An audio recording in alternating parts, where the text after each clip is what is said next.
ഫിഷിങ്ങിന്റെ അതാണ് രാത്രിയാണ് മീൻ പിടിച്ചാൽ പോയി. ഇത് നമ്മൾ വിദ്യാർത്ഥിയുടെ ചൂണ്ടലാണ്. നമ്മൾ ചെറിയ കുട്ടികളൊക്കെ ഇങ്ങനെ പറയുന്നത് ഇമ്മ അമ്മ എനിക്ക് കാക്കന്മാരായാലും ചെറിയ ഇന്ത്യ പോലെ എത്ര വലുപ്പില്ല ആയാലും ചെറിയ കുട്ടികൾ പറയും ഇമ്മ താത്ത കാക്ക അങ്ങനെ ഒക്കെ പറയും. അങ്ങനെയൊക്കെ പറയുമ്പോൾ നമ്മളെന്താ ചൂണ്ടൽ യൂസ് ചെയ്യാം.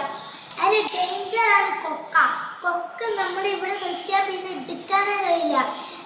ഇപ്പം നിന്റെ കൊളുത്താണ് നിന്റെ കൊളുത്തിന് കൈമേലി പിന്നെ ഊരിട്ടപ്പോൾ മണക്ക് കഴിഞ്ഞ അത് ചെറിയ കുട്ടികൾക്ക് മീനൊക്കെ പിടിച്ചാൽ നമ്മുടെ പെരുന്നാളുണ്ട്.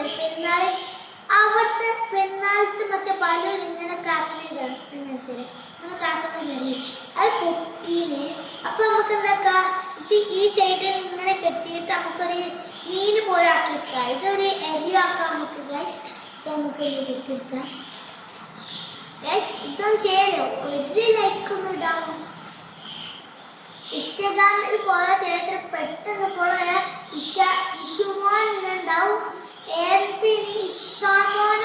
ഇഷ തനിയുന്നുണ്ടാവും. അത് എൻ്റെ അനിയത്തിയാണ് ഗൈസ്. അപ്പം ഇതിങ്ങനെ കെട്ടാണ്. ഓൾഡർ ഇവിടെ കെട്ടുണ്ട്. പക്ഷെ ഇത് ഒന്നും കൂടി കെട്ടിയാൽ കുറച്ച് നീളത്തിലൊക്കെ ഉണ്ടാകാനാണ്.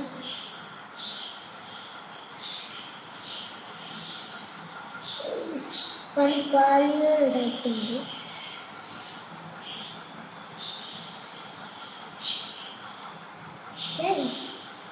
നമ്മളിത് കെട്ടുമ്പോൾ സൂക്ഷിക്കണം. നമ്മുടെ കൈ ഇതിനുള്ള നല്ല വേറാണ് സാധനം. ആരൊക്കെ പെരുന്നാൾക്ക് പടക്കം പൊട്ടിച്ചിട്ടില്ലേ? അപ്പൊ പടക്കം കുറച്ച് ഡേഞ്ചറാണ്. ഒക്കെ പടക്കം നമ്മൾ പെരുന്നാൾക്ക് പൊട്ടിച്ചാൽ ഉണ്ടാവും. പക്ഷെ പെരുന്നാൾക്കാർ വലിയ പെരുന്നാൾക്ക് ഇപ്പൊ ഈ ബലൂണ് കുത്തി പൊട്ടിച്ച് ഇന്റെ മദ്രസത്തെ ഫ്രണ്ടൊക്കെ അങ്ങനെ കുത്തി പൊട്ടിക്കുന്നുണ്ട്. അപ്പൊ ബാക്കി വെറുതെ വിടുക. അപ്പൊ ചെറുപ്പക്കാലത്തൊക്കെ ഇന്നത്തെ ചെയ്യും. പക്ഷെ അങ്ങനെ നോക്കുക നമ്മളെന്താ ചെയ്യല് ഇതിലേ ബാക്ക് കുഴപ്പമില്ല. ഇത് കുഴപ്പമില്ല കേട്ടോ. ഈ മുൻഭാഗല്ലേ ഇത് നമുക്ക് ഇങ്ങനെ അടിച്ചു കൊടുക്കും. ഇത് കൈ നല്ല മുടിയ നല്ല ഡേഞ്ചേഴ്സ് ആണ്. ഞാൻ ഇതിൽ എത്ര അലോ ഗൈസ് എത്ര ഡേഞ്ചർ എന്ന് പറയുന്നത് അടിപൊളി ഒരു RC കാർ ഉണ്ടെന്നേക്കും.